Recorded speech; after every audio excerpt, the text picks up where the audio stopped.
मेरे प्यारे अपने रब को याद करो, एक दिन यौम हिसाब आएगा, हम सबको हिसाब देना है। कितने इनामात हैं मेरे प्यारे। वो नमाज जो आज हमारे नौजवानों को बोझ लगती है, ला हौल वला कुव्वता इल्ला बिल्लाहिल अलील अज़ीम। मेरे प्यारे बच्चों, अजीजों, ये कितनी बड़ी नेमत अल्लाह ने हमको अता फरमाई है। ये गिफ्ट है अल्लाह की जानिब से। क्या है? गिफ्ट है, गिफ्ट जिसे तुम बोझ समझ रहे हो। अल्लाह के प्यारे हबीब जब मेराज की शब गए थे, मुलाकात हुई, पूछा महबूब क्या लाए हो, क्या लाए? अत्तहियातो लिल्लाहि वस्सलवातो वत्तय्यबातो। महबूब ने फरमाया था, मौला तेरी बंदगी लाया हूँ, तेरी सना लाया हूँ, तेरी अताअत लाया हूँ। तो रब ने फरमाया कि महबूब हम खुश हुए, सलामती हो तुम पर। तो अल्लाह के प्यारे हबीब ने क्या फरमाया? वअला इबादिल्लाहि सालिहीन, सिर्फ मुझ पर ही नहीं मेरे साले बंदों पर भी सलामती हो। बंदों का, हम गुलामों का जिक्र आया ना, कहाँ आया?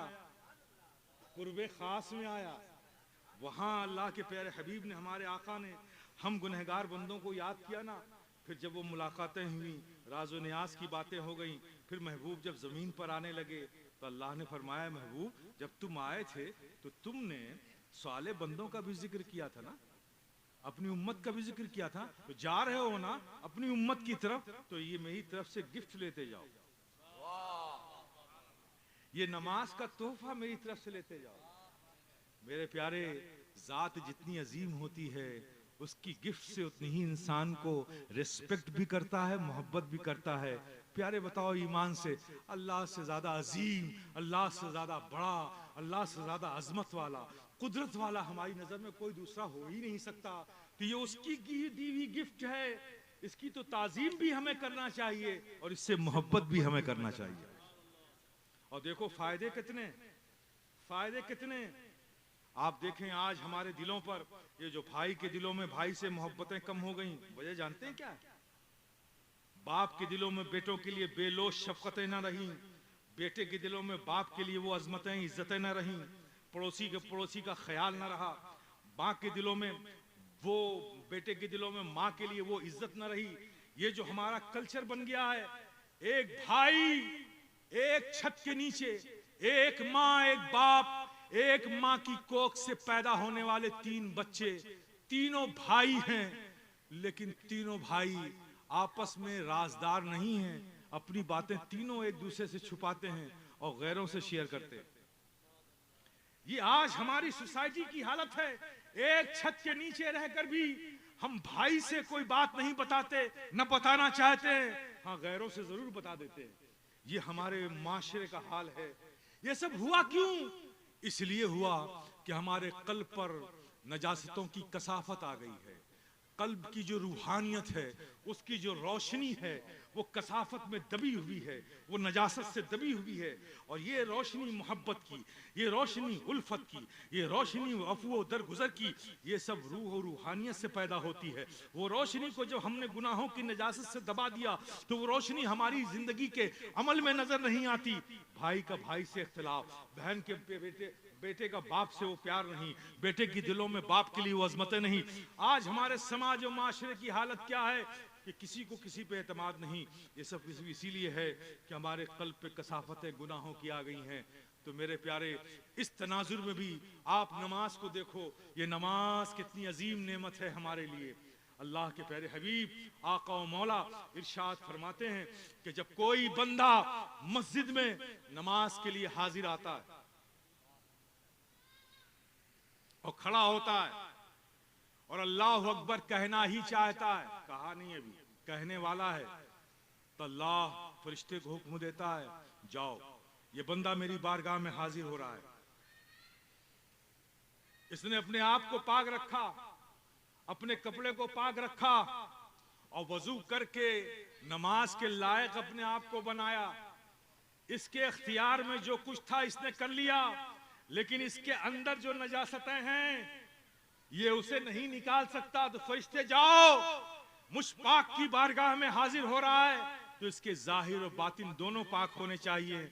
इसके अंदर जितने गुनाह की नजासतें हैं सब इससे निकाल कर अलग कर लो। सारी नजासतें इसके सीनों से निकाल कर इससे अलग कर लो। फरिश्ता आता है इससे पहले कि वो अल्लाह अकबर कहे, उसके अंदर की सारी नजासतें निकाल कर अलग कर लेता है, गठरी में बांध के रख देता है। अब वो बंदा जाहिर तो पाक पहले ही था, रब के फल से फरिश्तों ने उसे बातनी तौर पे पाक कर दिया, सारे गुनाह की नजासतें उससे अलग कर ली। वो पाक होकर उस पाक की बारगाह में हाजिर होकर हाजिर हुआ, अल्लाह अकबर कह के हाथ बांध लिया, नमाज मुकम्मल किया। जब नमाज की तकमील हो गई, पढ़ चुका नमाज, तो फरिश्ते ने रब की बारगाह में हाजिर होकर कहा, मौला तेरे हुक्म से मैंने इसके गुनाह की नजासतों को, इसके गुनाहों को इससे अलग किया था, अब ये नमाज से फारिग हो गया, अब इन नजासतों का क्या करूं?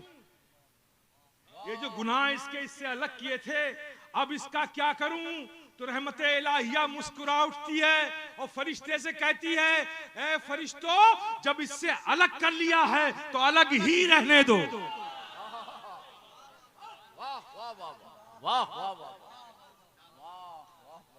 अलग ही रहने दो।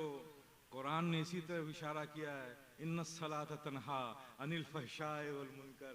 ये नमाज बड़ी अजीम नेमत है मेरे प्यारे। अब जरा गौर करो, फजर में नमाज पढ़ ली, सारे गुनाह बाहर। अब जो फजर और जोहर के दरमियान में अगर कुछ खता गुनाह हो गई, जोहर पढ़ी वो बाहर, जोहर असर के दरमियान में कुछ खता हो गई, असर पढ़ी वो बाहर, असर और मगरिब के दरमियान कुछ गुनाह हुए, मगरिब पढ़ ली वो बाहर, मगरिब और इशा के दरमियान अगर कुछ खता हो गई, इशा पढ़ ली वो बाहर। इशा पढ़ गए, जब तुम सोए गोया मौत की आगोश में गए और अल्लाह ने उस हालत में तुम्हारी रूह को तलब कर लिया, तुम्हारी रूह परवास कर गई, तो बोलो इशा पढ़ के सोए थे, बैलेंस में गुनाह था कि सवाब? सवाब ही सवाब था ना। कितनी अजीम नेमत है मेरे प्यारे। अगर इस तरह से रब की बारगाह में नमाज पढ़ पढ़ के अपने गुनाहों को साफ करते जाओ, तो मेरे प्यारे ये दिल पर जमी हुई गुनाह की कसावतें एक दिन ऐसी साफ हो जाएंगी, फिर मोहब्बतें भी पैदा हो जाएंगी, फिर अखलाक भी पैदा हो जाएगा, फिर मुरब्बतें भी पैदा हो जाएंगी, अफवो दरगुजर की आदतें भी पड़ जाएंगी मेरे प्यारे। लेकिन करने की जरूरत है। सुन सुन के सो जाने से कोई इनकलाब नहीं आएगा, सुनकर कुछ करने की जरूरत है। शुरू करो मेरे प्यारे, कहीं से शुरू करो, कहीं से शुरू करो, शुरू करो, कहीं से शुरू कर दो। मैं तो कहा करता हूं कि दिन के उजाले से नहीं शुरू करते, रात के अंधेरे ही से शुरू कर दो।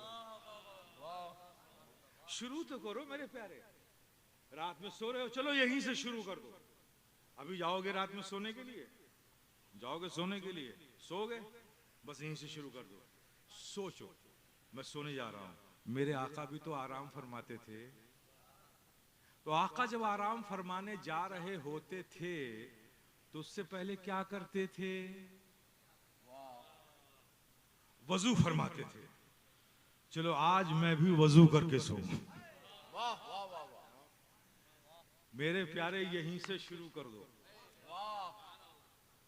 तुम आका की सुन्नतों पर सोना शुरू कर दोगे तो इस फकीर अशरफी गदाए जिलानी का विजदान बोलता है कि रब की रहमत, उसकी मशीयत तुम्हें बेदार होना भी सिखा देगी, तुम्हें जिंदगी गुजारना भी सिखा देगी। यहीं से शुरू कर दो। वजू करके सो और रब से दुआ करो कि मौला तेरे महबूब की सुन्नत पे सो रहा हूं, तेरे फर्ज की अदायगी के लिए फजर में तू मुझे उठा देना, बेदार कर देना, ताकि मैं फिर वजू करके तेरी बारगाह में हाजिर हो जाऊं।